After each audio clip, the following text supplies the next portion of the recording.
Brant, I know that you texted me, I forget how long ago, a week ago maybe, and you were super excited. You're like, I did it. I bought PlayStation VR. And you are so That's hyped. exactly how I put it. So, all exclamation points. But I'm just kind of curious. I just want your early thoughts on this. PlayStation VR. Well, first, let me ask you, before you bought it, what were your expectations? Were they pretty high?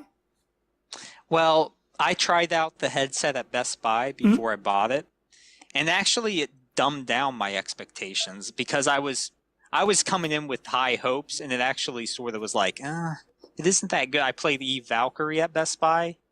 It just didn't hit. It felt like it had that screen door effect, and I don't think the headset was placed right.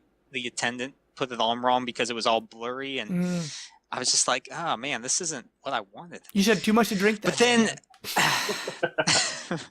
but then, hearing all the awesome responses, I had money saved for either this. I was going in between the NX or this, and I just decided, with all the positive reviews, I'm going to give this a try. Maybe it was just how I had the headset on, and I'm so glad that I went with my first opinion because it's awesome. As our tagline in the show, awesomeness, it's awesome. Cool. And I can't really. There aren't really any, like a few games you might get if you're moving or going down an elevator, you can feel a little queasy, but that's not really the main fault of it. I mean, it really brings you in. Like I was playing Batman VR the other day, and there's one point when Killer Croc like jumps out. Yeah. Sorry if this is. I shouldn't be spoiling. Spoiler. But yeah. Dude, it really caught me off. There's so many little flourishes in it that you could see with VR that they can't be done with other game mediums. That you can see if they hit on this, it's going to be amazing. It's going to be the next experience, not just a gimmick. Cool. It's really going to take off. So let me ask you, how many games did you buy for it? Okay, Batman VR, that's probably my favorite experience so far. It's really cool, like you said, being able to dress yourself as Batman, able to use the detective scanner. It pairs really well. Like you can use your grappling hook, and as you hold up the wand, you can actually see your hand, and it's just neat being in those. Yeah, see the grappling hook, and there's really no combat per se, but it's more the detective part of it. It's really cool just being able to analyze people's bodies, and yeah, I'm really digging it. Another one, I've been playing Thumper. That's probably my favorite so far because it's absolutely terrifying. It's like being on this it's a rhythm game, but it's horror based. Like it's just so enveloping, and then there's these huge skull faces that you fight, and this gothic tone to it. It's really dark.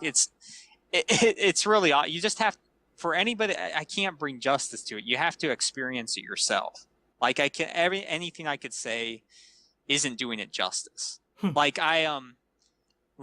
Erica had Lindsay, her sister, over, and I put it on her for the kitchen demo with the playable disc. Oh yeah. And yeah, it was. She was jumping, and she was really into it. It was pretty awesome. I think it's, as an experience, it's just great showing people what it can do. And yeah, I mean that's what when you buy it, you're going to have a lot to play because the demo disc has like 18 demos. Oh wow. So I mean, they're short experiences, but it gives you a lot to do out of the box. Sure. So you got the demo disc, Batman, and Thumper. Those are the 3 games you have. And Res Infinite, I played the demo of that yet. I bought the full game, but I haven't really played it yet. And Until Dawn, Rush of Blood. Oh, you bought that? I was going to ask you about that. I was like, I haven't. I just picked that up recently, so haven't been able to play it yet. But I'm going to once I get through a few, probably Thumper. So okay. Cool. Now, I haven't been following pricing on PlayStation VR. Are those games, are they full price games? Are they $40, $20, $60? Res Infinite was 30, Thumper's 20, Batman VR and Rush of Blood are both 20. Okay. The main, like Eve Valkyrie and Riggs, those are all full price titles, which they're good. They've been getting good reviews, but I'm not going to pay full price for a game yet for it. until I try. Like they said, there's demos for everything. I haven't played through every demo yet, but their prices range all over the place. Like Job Simulator, that's $30, and that's one I was thinking of picking up because I had my I kids love that. cracking up. Yeah, my kids were cracking up as I was manipulating all this stuff and like pouring coffee on my computer and stuff. So while you're playing, because your watching, face is covered, right? So your kids like yeah. trying to punch you and kick you and. No, that's what happened when they kicked me in the nuts. Thought that was the Joker. It's so no, it's lifelike. sort of cool because I'll say also it comes with another free game. There's you know, when you buy the PlayStation camera, there's a little game that you can get with it that has like the little people that you can bring into your controller and stuff. Well, they have a VR game set for that, and it reminds me of the possibility with Nintendo. Like there's this game where it's like a platformer, 3D platformer, but you're looking around the environments, and then you control the little guy, and then someone else. Eli was controlling this flying thing that was sucking in enemies, and I could throw them in my controller, and it was really cool just looking around. Like you could see something up there, and then bring your guy over there, get it. Eli could help me go up there and get it. Was Eli just playing off the TV and you were playing with the headset? Yeah, he was playing off the TV, and then there's another game where he's watching from the TV. He has the controller, and he has this little guy hiding under a can, and I'm like the face of a cat. And there's a curtain there, and once I lean through like this, sorry you can't see this if you're listening to our podcast, but I peek through like this, and then he has to hide underneath, or else I grab him. It's like a cat and mouse mini game. It was funny. Small experiences like that just add to the experience. And then there's one where I'm like a gigantic sea monster, and he has to run and like try to kick stuff at me as I'm coming towards him, waving my head back and forth, trying to hit buildings so that stuff comes crashing down on him. And it's cool stuff like that. It's very intuitive. I haven't had many control issues because I play in the basement. It's a huge space anyway. So cool. If you try to play in a smaller setup, there might be some issues, but overall it's worked really well. And I couldn't be happier with the purchase. I'm glad I have it. So awesome. So most of the games then, are you playing them with the Move? Well, Batman needs it until Dawn needs it. And then most of the demos and a lot of games don't really need it. All you need is the 6-axis, like Thumper and Res Infinite. You can use the 6-axis, and DualShock. And it's a good experience. Cool. Now, Chris, do you have any questions for Josh? Because I know you had some interest in VR, and you were kind of talking about it before the show. We were setting up. Do you have any other things to ask him, just out of curiosity? Yeah. So, what is how long have you stayed in the headset? Okay, the longest I've stayed is probably an hour and a half. Now that's because your fat head got stuck, right? You're a funny guy. It's because I was playing Batman VR, and I went from the beginning to the end, and it's a 45-minute to an hour and a half experience at the most. So, and then after that, I was sort of fatigued after that, honestly. Like, okay, it's so enveloping that it tires you out, and I was standing the whole time too. So you can play it seated or standing, but you get more of an experience if you're standing. Sure. So, usually for the games they recommend you probably get out after 2 hours, I would imagine. So. Okay. It reminds me of the Wii, when the Wii came out and you were playing Wii Sports or whatever, after like every 5 minutes they would have that screen come up. Why don't you sit down and have some put your feet up? It'll be great. You can play later. You should go outside. Yeah. So take a break. So my concern is, I have a friend that has a Vive, and I've played a little bit. The Vive is fantastic, and Job Simulator was by far my favorite game. It's just every time we got in, awesome. They would rotate through like zombie shooting games and stuff, and every time it rolled to my turn, I just wanted to play Job Simulator again. That game was great, but so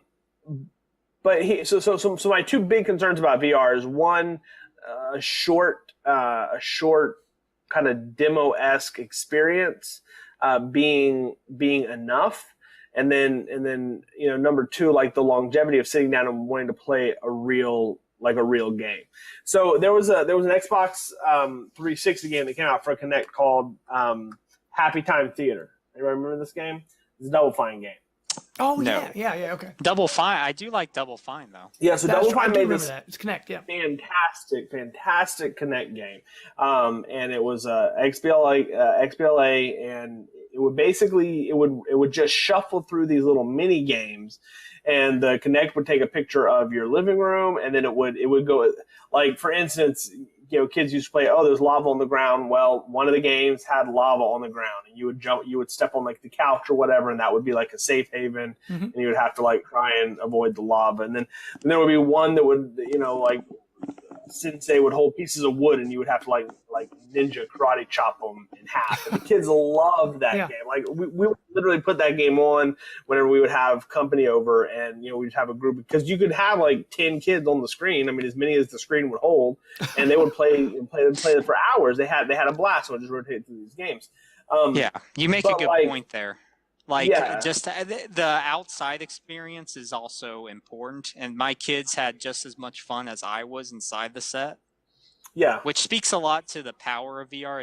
It can be solitary, but it also can involve so many people, and just laughing at what you're doing, like with Job Simulator, or the deep dive plunge thing, that when you're in the fish tank and looking around and the shark starts attacking you.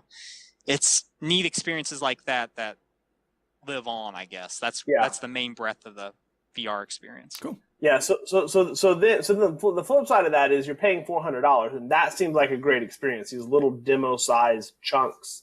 But what happens when you play a game like Battlefield 1 or a game like Gears of War 4, which is going to take you 8, 10, 12 hours to beat, and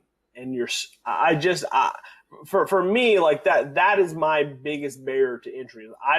The games that I want to play on a daily basis are games that I don't feel like I would be able to sustain in a VR. So so let's see what's coming out. PlayStation doesn't have any exclusive games. So what's Resident Evil 7 is going to be that's right. the very first. Right. Yes. Okay. So let's say that's an 8-hour game. Yep. Right. I assume. Are you? Like that, yeah. So Brant, are you looking forward to sitting, putting your face in the VR for 8 hours to play through that? See. Well, first of all, I don't play games that long. I don't have time. Okay. I don't have time to sit down for that long amount of sessions. So the most I'll be in it is 2 hours, probably. So I don't really fear that. For your instance, if you're going to be like Battlefield 1, if you're into shooters like that, I don't think VR is the proper way to use that setting, because the few times I've been using first-person shooter-like games with VR, it's made me dizzy and a little queasy. Like even the Tomb Raider, just walking around the mansion, it's just like weird because you're moving, your feet aren't moving, you're just like, whoa, what? This isn't right. You and feel it's like you have momentum and you don't, right? Yeah, you have to experience it. It doesn't make sense when I'm talking about it right now. But when you get inside the VR unit and moving around, it really does mess with your brain. Sure. Well, it's even if how it looks. Yeah. What were you saying? No, I was good to kind of wrap things up here. Now that you've had some good hands-on time with this, you played quite a few games of this. Do you feel, because I mean, there's kind of multiple conversations going on. Just to tie this up, do you feel like this is the future of gaming, or do you feel like this is more like a niche, kind of like with 3D gaming and motion control and things like that? Do you think this is going to be a staple moving forward? It's going to get bigger and bigger, or do you think it's going to stay just because people get kind of queasy after playing so long? Is this going to stay bite-sized, smaller experiences, more of a novelty? Where do you see VR I going? see, as of now, it's not there yet. The technology isn't there yet. So as of now, it's more of a luxury expense. I mean, video games are a luxury expense in of themselves, but this more so because it's the beginning. It's like starting out with the regular Nintendo. This is like the regular PlayStation 1. This is a whole different, you got to take this out of the whole,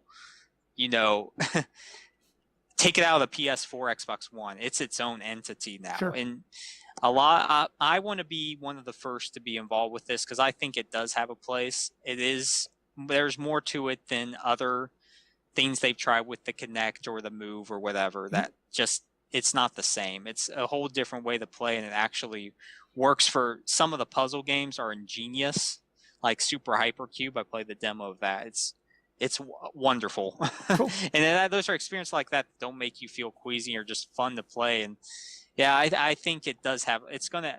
I think Sony and the PC marketplace has a say in this, and they're going to keep going on with it because they have something here that's fun that people can get into, whether you're playing or not, just watching. Cool. Awesome. Well, thank you for sharing that with us, Brant. So kind of now I have a better idea of what's going on with PlayStation VR.